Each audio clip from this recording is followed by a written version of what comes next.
Hi friends. आज एक new movie के बारे में बात करेंगे जिसका नाम है तेरे बातों में ऐसे उलझे जिया। इस मूवी में शाहिद कपूर आर्यन का रोल करते हैं और कृति सेनन सिफ्रा का रोल करती हैं। सिफ्रा एक रोबोट है। अब स्टोरी आगे शुरू करते हैं। आर्यन की मौसी की रोबोट की कंपनी है और उसी रोबोट की कंपनी में आर्यन एक एम्प्लाई है। आर्यन बहुत ज़्यादा अच्छा एम्प्लाई होता है बाकी सारे एम्प्लॉइज से। और वहाँ पे एआई प्रोग्रामर भी होते हैं और रोबोटिक प्रोग्रामर भी होते हैं और ये बहुत ज़्यादा अच्छे एम्प्लॉय होते हैं, इसलिए इनकी मौसी इनको हेड ऑफिस अमेरिका बुला लेती हैं। अब नेक्स्ट स्टोरी यहाँ से स्टार्ट होती है।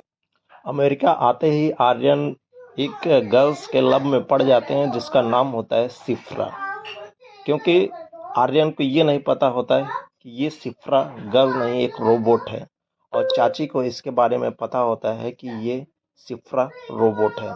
और जब आर्यन को पता चलता है कि सिफ्रा गर्ल नहीं एक रोबोट है तो आर्यन बहुत ज़्यादा उदास हो जाता है, बहुत ज़्यादा उदास हो जाता है, रोने लगता है। इसके बाद वो उदास होके इंडिया वापस आ जाता है।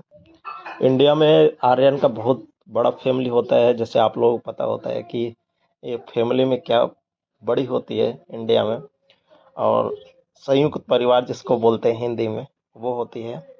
और फिर इसका दिन के घर वाले इनका शादी कराते हैं, अरेंज मैरिज करते हैं। आप लोगों को पता होगा कि इंडिया में अरेंज मैरिज भी किया जाता है ज़्यादा। उस टाइम तो आर्यन बोल देते हैं कि हम शादी ठीक है करेंगे। बाद में जैसे ही यार लड़की वाले आते हैं और इंगेजमेंट की तैयारी होती है, उसी दिन ये भाग जाते हैं घर से। फ्रेंड्स, इस मूवी का एंड जरूर देखिए क्योंकि एंड में बहुत ज़्यादा मज़े आने वाले हैं। और मौसी जी से बात करके सिफ्रा को अमेरिका से इंडिया लाते हैं। सिफ्रा को सबसे मिलवाते हैं और पता ही होगा इंडिया में सब इंट्रोडक्शन जरूर पूछते हैं। तो सारे लोग पूछ रहे थे कौन है कैसे है।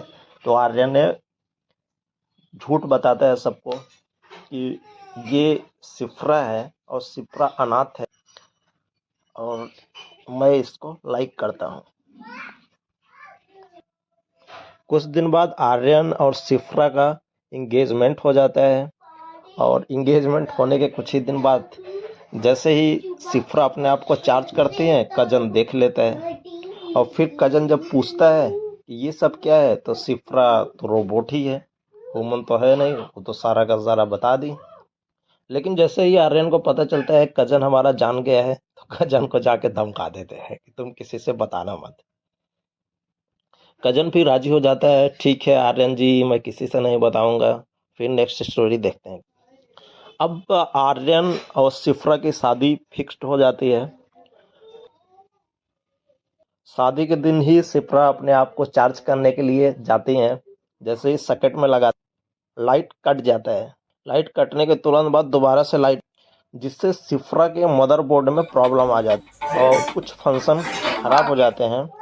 तो सिफ्रा तो रोबोट ही है, प्रोग्रामिंग ही किया गया है और वो प्रोग्रामिंग गड़बड़ हो जाता है जिसकी वजह से जो मना किया गया है सिफ्रा को वो सारा का सारा करना स्टार्ट कर देती है। इतना ही नहीं, गई रिश्तेदारों के सामने जाकर डांस करना स्टार्ट कर दी। फिर बुआ दौड़ के आई।